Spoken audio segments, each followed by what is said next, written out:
UFC 284 में इस्लाम मकाशेव और Alexander Volkanovski की फाइट खत्म होने के बाद भी इतना ज़्यादा ड्रामा और कंट्रोवर्सी चलते आ रहा है। और इसमें अभी सबसे ज़्यादा इस ड्रामा में और आग डाल दी है यूएफसी ने करा ये है कि जो पाउंड फॉर पाउंड नंबर 1 की रैंकिंग जो अलेक्जेंडर वोल्कानोव्स्की होल्ड कर रहे थे वो अभी तक अलेक्जेंडर के पास ही है। उन्होंने अपडेट करी लिस्ट और उसमें इस्लाम मकाशेव को पाउंड फॉर पाउंड नंबर 1 नहीं बनाया। तो जैसा कि यूएफसी ने एडवर्टाइज करा था कि अलेक्जेंडर वोल्कानोव्स्की अगर जीतेंगे तो उनको लाइट वेट चैंपियनशिप मिलेगी और वो डबल बेल्ट जीत जाएंगे, डबल चैंप बन जाएंगे। और इस्लाम मकाशेव अगर जीतेंगे तो लाइट वेट चैंपियन के साथ साथ पाउंड फॉर पाउंड नंबर 1 बनेंगे।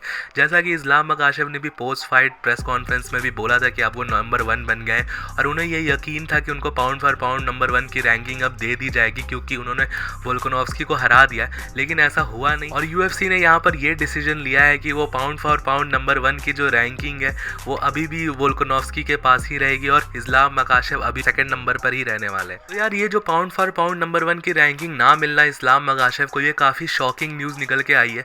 और मुझे भी लग रहा था कि कहीं ना कहीं भले डिसीजन क्लोज था लेकिन पाउंड फॉर पाउंड नंबर 1 की रैंकिंग यूएफसी इस्लाम मकाशेव को दे देगी। लेकिन हालांकि ऐसा हुआ नहीं और यूएफसी ने अभी भी यही डिसाइड करा है कि वो अलेक्जेंडर वोल्कानोव्स्की को ही रखने वाले हैं pound for pound number 1। But ऐसा क्यों हुआ इसके बारे में मैं भी आपको वीडियो में बताता हूं। अभी तक अगर आपको वीडियो पसंद आ रहा है और आप अगर चैनल का कंटेंट एंजॉय करते हो तो प्लीज़ इस चैनल को सब्सक्राइब करने के लिए भी कंसिडर ज़रूर से कर देना। हम 1000 सब्सक्राइबर्स के बहुत ही क्लोज है तो प्लीज़ इसमें मेरी हेल्प ज़रूर करना और चैनल को सब्सक्राइब भी कर देना। तो मैं आपको एक्सप्लेन करता हूँ कि यूएफसी का ऐसा डिसीजन लेने का क्या माइंडसेट हो सकता है और मैं यहाँ पर दोनों साइड से बात करूँगा, दोनों साइड के पॉइंट्स बताऊँगा जिससे आप सबको ये ना लगे कि मैं किसी एक तरफ से बायस्ड होकर बता रहा हूँ। मैं ऐसा बिल्कुल नहीं करता, मैं सिर्फ फैक्ट्स की बात करूँगा इस वीडियो में। तो सबसे पहले चीज़ आपको लगता है कि पाउंड फॉर पाउंड रैंकिंग जब आप सुनते हो तो इसका मतलब ये क्या होता है। यूजुअली हम देखते हैं डिविजन्स में चैंपियंस का रैंक होता है और कंटेंडर्स होते हैं उनका रैंकिंग होता है, डिवीजन वाइज रैंकिंग हमने सुनी है। बट ये पाउंड फॉर पाउंड रैंकिंग क्या होती है? अगर आप ध्यान से पाउंड फॉर पाउंड रैंकिंग को देखोगे तो इसमें सारे डिवीजन के फाइटर्स होते हैं, चाहे वो फाइटर हैवी वेट का हो या फेदर वेट का हो, फ्लाई वेट का हो, ये फर्क नहीं पड़ता। पाउंड फॉर पाउंड में सारे डिवीजन के फाइटर्स हो सकते हैं। बॉक्सिंग जैसे स्पोर्ट्स में जब यहाँ पर वेट डिवीजन्स होते हैं और जब बहुत सारे फाइटर्स अलग अलग वेट डिवीजन में फाइट करते हैं तो हम एक बंदे को डिटरमाइन नहीं कर पाते कि कौन सबसे बढ़िया फाइटर है, कौन सबसे अच्छा बॉक्सर है, कौन सबसे अच्छा एमएमए फाइटर है। अब हालांकि अब ये नहीं देख सकते हो कि आप फ्लाई वेट वाले को हैवी वेट से तो लड़ा नहीं सकते हो या हैवी वेट वाला किसी लाइट वेट के साथ तो लड़ेगा नहीं। फ्रांसिस नगानू कहीं हमें ब्रैंडन मोरेनो के साथ फाइट करते हुए तो दिखेंगे नहीं कभी भी, क्योंकि ऑब्वियसली साइज डिस्क्रिपेंसी है और ये फिर फाइट फेयर नहीं होगी। तो इसीलिए ये बॉक्सिंग और एमएमए और जो भी ये कॉन्टैक्ट स्पोर्ट्स होता है जहाँ पे वेट डिविजन्स होते हैं वहाँ पर पाउंड फॉर पाउंड की रैंकिंग रखी। तो यार यही वेट डिविजन्स के रीजन के कारण यूएफसी ने 2013 में पाउंड फॉर पाउंड रैंकिंग्स को इंट्रोड्यूस करा था। तो अब आपको लग रहा होगा कि ये pound for pound rankings decide कौन करता है, इसका डिसीजन कौन लेता है कि कौन बनेगा नंबर 1, कौन बनेगा नंबर 2। तो देखो ये सबसे पहली चीज़ ये बेस्ड होता है फाइटर के स्किल्स पे।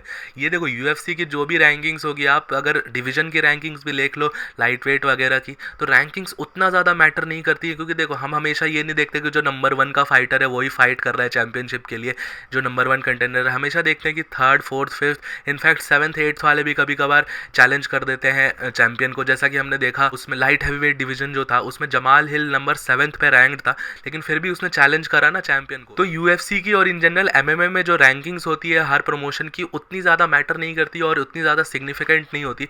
ये बस एक रैंकिंग के लिए रैंकिंग दे दी होती है, लेकिन प्रमोशन अपने हिसाब से एडजस्ट करती है कि कौन सा फाइटर टाइटल के लिए फाइट करेगा और जो सिचुएशन वहाँ पे डेवलप होके आती है उस हिसाब से डिसाइड करा जाता है कि कौन सा फाइटर अभी चैलेंज करेगा या किसको चैंपियनशिप का शॉट मिलेगा।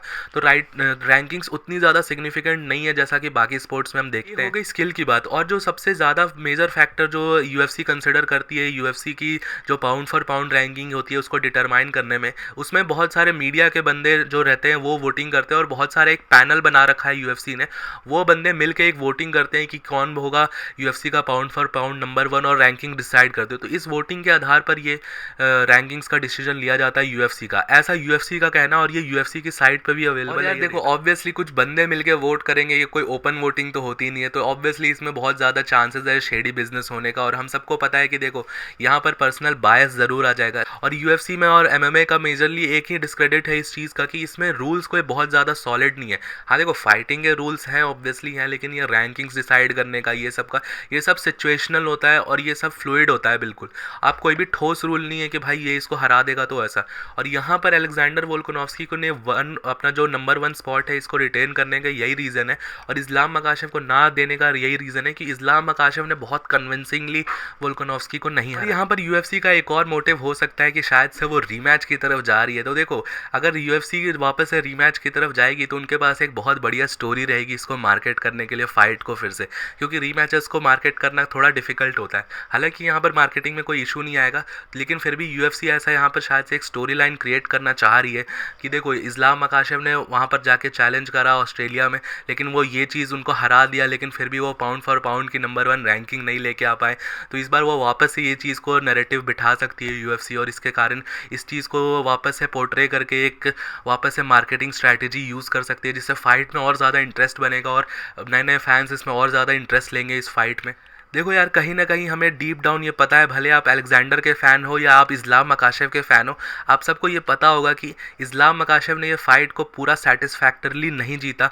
और यहाँ पर जब एक्सपेक्ट किया जा रहा था इस्लाम मकाशेव से कि वो ऑस्ट्रेलिया में जाके अलेक्जेंडर वोल्कानोव्स्की को फिनिश कर देंगे, और बहुत सारे लोग ये बोल रहे थे कि वो पूरी तरह से डोमिनेट कर देंगे, अलेक्जेंडर वोल्कानोव्स्की पे कोई चारा ही नहीं होगा, वो पूरी तरह से फिनिश हो जाएंगे, कोई तरीका ही नहीं है उनके पास जीतने का। वहाँ पर अलेक्जेंडर वोल्कानोव्स्की ने एक फ़ाइट पुटअप कर दी है इस्लाम मकाशेव के अगेंस्ट। और आप अगर राउंड 5 में देखो तो राउंड 5 में अगर थोड़ा और टाइम होता, और राउंड 5 में जैसा इस्लाम मकाशेव ने फाइट को फिनिश करा, वो बहुत ख़राब तरीके से फिनिश करा अपने बैक पे, और अगर और टाइम होता या एक और राउंड और होता तो फाइट का डिसीजन और बदल सकता था।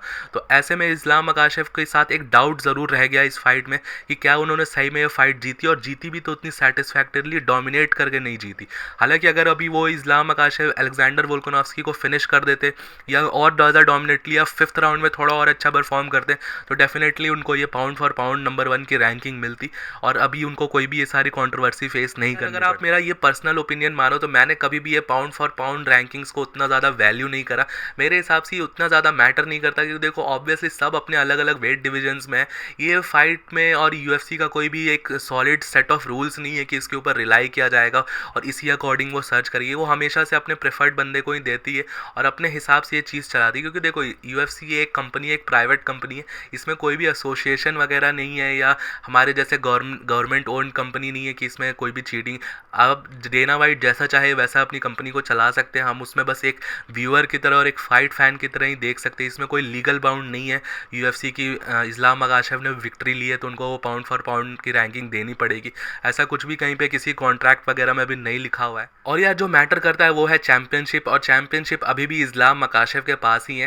तो इस चीज़ का इस्लाम मकाशेव को खुश होना चाहिए, और इस्लाम मकाशेव के फाइट फैंस को भी इस चीज़ के बारे में ज़्यादा खुश होना चाहिए कि देखो यार रैंकिंग नहीं मिली, अगर डिसीजन गलती से उस तरफ चला जाता तो ज़्यादा चुभता इस्लाम मकाशेव और उनके फैंस को।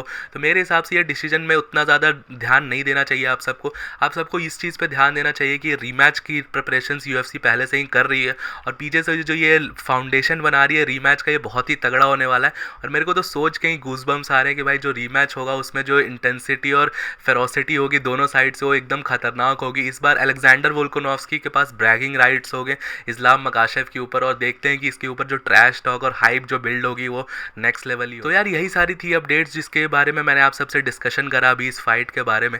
इस फाइट के खत्म होने के बाद भी बहुत सारा ड्रामा हुआ है, जो रोगन ने इसके ऊपर बहुत सारी टिप्पणियां दी हैं। तो अगर आपको वो देखना है तो आप ये वाला वीडियो यहाँ पे क्लिक करके देख सकते हो। यूएफसी की ऐसे ही एनालिसिस, न्यूज़ अपडेट वीडियोस अगर आपको हिंदी के अंदर देखना पसंद है तो प्लीज़ इस चैनल को सब्सक्राइब कर देना। प्लीज़ जल्दी से 1000 सब्सक्राइबर्स हिट करते हैं और इस कम्युनिटी को और ग्रो करते हैं हिंदी स्पीकिंग। अगर वीडियोस पसंद आ रहे हैं तो प्लीज़ वीडियोस को लाइक भी ज़रूर से कर देना, चैनल को सब्सक्राइब कर देना। टिल देन मिलता हूँ आप सबको नेक्स्ट वीडियो में। Bye bye.